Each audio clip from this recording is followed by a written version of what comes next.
Welcome back to a sun-kissed Ascot. Race 2 on day 2 of the Royal Meeting is the Queen's Vase. It's a staying test for 3-year-olds, an extended mile and 6 furlongs, a little over 2,800 metres. Aidan O'Brien needs 1 win to equal Sir Henry Cecil's record of 8 Queen's Vases. He comes here mob-handed. Let's look down the card. Birdman is unbeaten, progressive. Grosvenor Square is smart for Aidan. Highbury is potentially very smart for Aidan. Illinois is very smart for Aidan. Further down the card, Maddy is progressive, and I think Ascot will suit him well. And right down towards the bottom, the equator, who's he trained by? Of course, it's Aidan O'Brien. Let's get straight into this. Let's start with a Birdman and a Birdwoman, because Simon and Maddy, you both like Birdman here. Maddy, what's so good about this horse? Yeah, I think it's the way he shapes, Graham. He's shaped as if he's not quite the finished article yet. We saw him winning the listed Yates Stakes at Leopardstown last time, and it was a performance which very much suggested there'd be more to come. He ran slightly green when first asked to pick up by his rider, but then saw out the trip really well. That was over 1 mile and 5 furlongs. This is an extra furlong, which should suit him really well. I'm looking forward to seeing what he can do in hotter company here. I keep looking at Jessie Harrington's quotes about this horse, Simon. She says he's a big frame of a horse, big baby, still learning. Is he going to be streetwise enough for Royal Ascot? Well, I think he will be. He's officially rated 101, so I think he probably needs to run above that mark. I think he's going to be more than capable of that in due course. But no, I think he's ready enough. Don't forget, he beat Highbury in that Court Maiden, so that was a notable scalp. And he was so green that day. There was much, much more to come. And as Maddy said, he proved in that listed race over the mile 5 last time, he won so easily that the trip will be well within his grasp.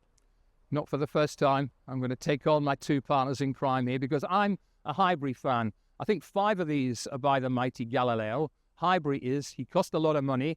He was a bit green first time out. Couldn't quite cope with Birdman. Second time he went to Leopardstown. He was sharp.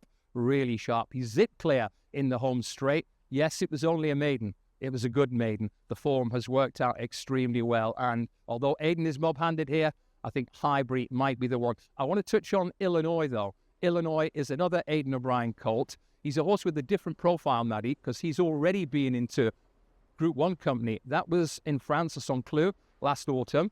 The form is pretty good. The winner, Los Angeles, ran really well in the Derby. The third horse, Islands in the Stream, is now under the name of Stunning Peach, and he's won a good race in Hong Kong. So this horse speaks for himself, Illinois. He does, and it was an excellent effort last time out when second in the Lingfield Derby trial. This trip will definitely suit him, you'd like to think, from watching him. He doesn't seem to do anything fast. Wouldn't be surprised if he was one of the pace angles here, and I suspect he could keep up the gallop until close to the finish. Floor's open, Simon. What else do you like in this race? Yeah, well, I think the more conventional nature of the track will suit Illinois. Just didn't seem at ease at Lingfield, so I expect a big run from him. I'm with you to a degree on Highbury. Looks a really nice prospect. The drier ground, I think, will help him to come forward again.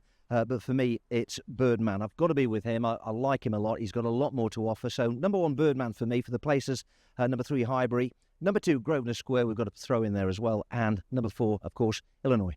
Taking on Aidan O'Brien with the 1, Birdman, followed by 3, 4 and 2.